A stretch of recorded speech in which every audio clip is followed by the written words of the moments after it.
It was a quiet evening in the small town, the kind where the stars seem brighter, and the air feels heavier with secrets. Mark, a man whose life had been marked by loneliness and hardship, sat in the worn armchair by the window. He had once been a proud father, a man who believed that no matter what life threw at him, he could handle it for his daughter, Emma. His wife had passed away when Emma was just a child, leaving him to raise her alone. Every sacrifice he made was for her future, and as she grew older, he hoped to see her flourish, to be proud of the life he had given her. But now, everything seemed to be slipping away from him. His job, his health, his spirit, it all seemed to crumble bit by bit. Yet, in his heart, Emma was still his little girl, the one pure thing in a world full of pain. That evening, Mark had returned home early from a long day of work, hoping to spend some time with his daughter. He hadn't seen her in a few days. She had been out with friends, and he had been too tired to engage. But today, he wanted to make sure she was okay, to remind her that he loved her. He stood up from the chair and walked slowly toward the kitchen, but as he passed by Emma's bedroom, he noticed the door was slightly ajar. Curiosity, or perhaps something deeper, pulled him closer. He peered inside, his heart pounding in his chest. What he saw froze him in place. Emma, his precious daughter, was standing with a young man, someone Mark didn't recognize. They were so close, their lips pressed together in a kiss that seemed to last forever. Time seemed to stop for Mark as he watched them. His breath caught in his throat, a wave of emotions crashing over him: disbelief, confusion, and an overwhelming sense of betrayal. He had raised her to be strong, independent, and wise. He had given everything for her, and now, here she was kissing a boy, a stranger to him. The image in front of him blurred as his mind raced.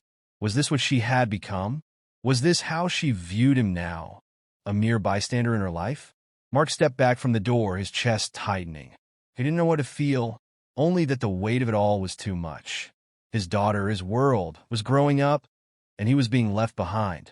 The thought cut deeper than any physical pain. He stumbled back into the living room, his hands trembling. The room felt smaller, suffocating. His eyes welled up with tears that he hadn't allowed himself to shed for years. The loss he felt was not just of his daughter's innocence, but of his place in her life. In that moment, he realized he was no longer needed, no longer a part of her future. The world he had once fought for seemed so distant now. Mark sat on the couch, staring blankly ahead.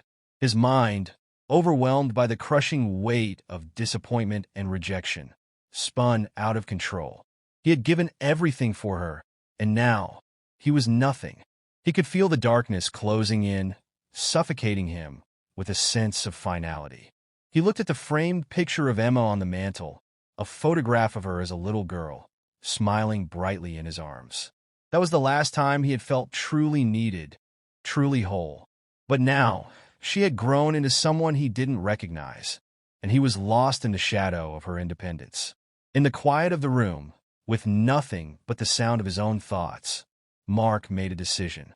He couldn't bear to face this new reality. With shaking hands, he reached for the bottle of pills he had hidden away, a final escape from the torment of his broken heart. As he swallowed them, he thought of Emma one last time, her laughter, her smile, the hope he had once held for her future. But now, that hope was gone, replaced by an unbearable sadness. And in the stillness, as the world continued to turn, Mark lay back on the couch, his body growing heavier with each passing moment. The world around him seemed to blur into nothingness, the weight of his own thoughts drowning out the sounds of the house.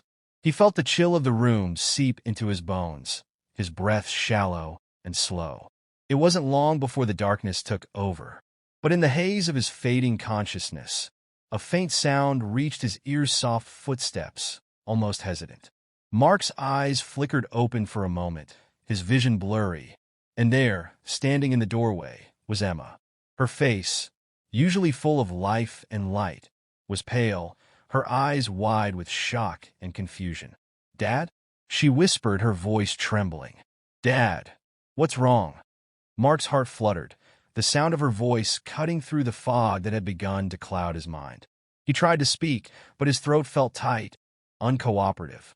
His fingers twitched, trying to reach out to her, but the weight of the pills he had taken held him in place, paralyzing him. Emma rushed toward him, her eyes filling with tears as she knelt beside him.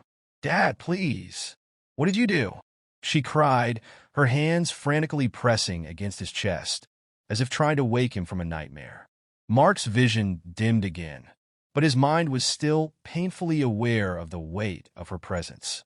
He could hear her sobs, feel her trembling hands against him, but it all felt so distant, as if he was already a ghost, fading away from her world. The moments stretched on, each one feeling like an eternity.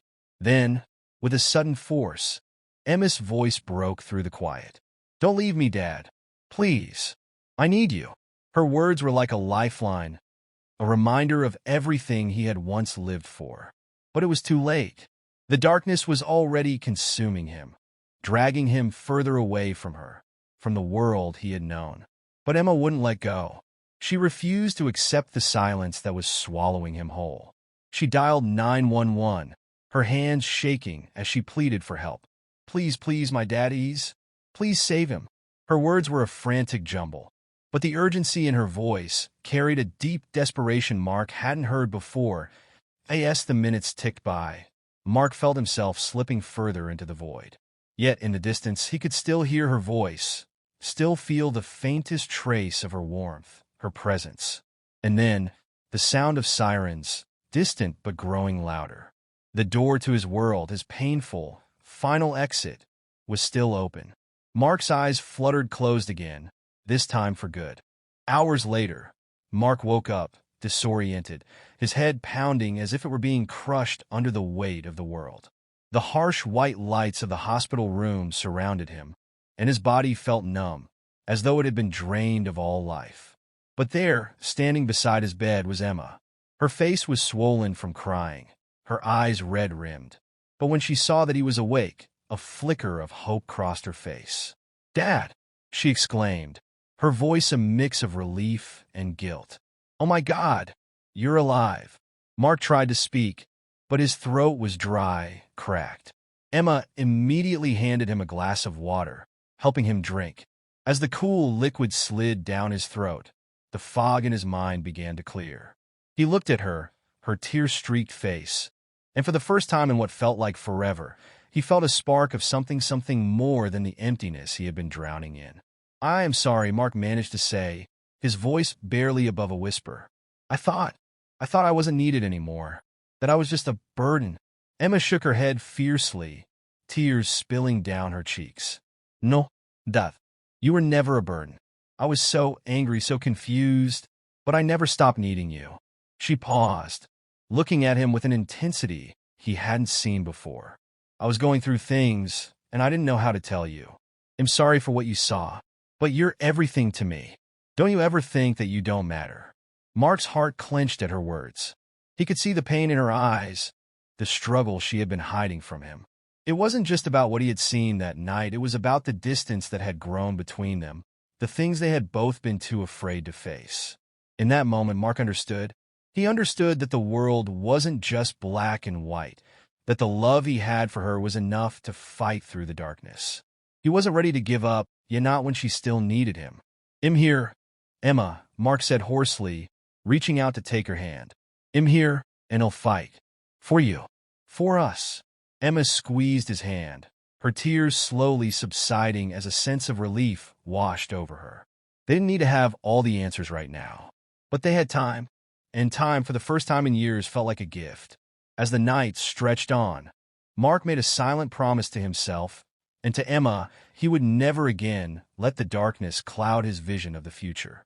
Together, they would find their way through the pain, rebuild what had been broken, and hold on to the love that had always been there, even when it seemed lost.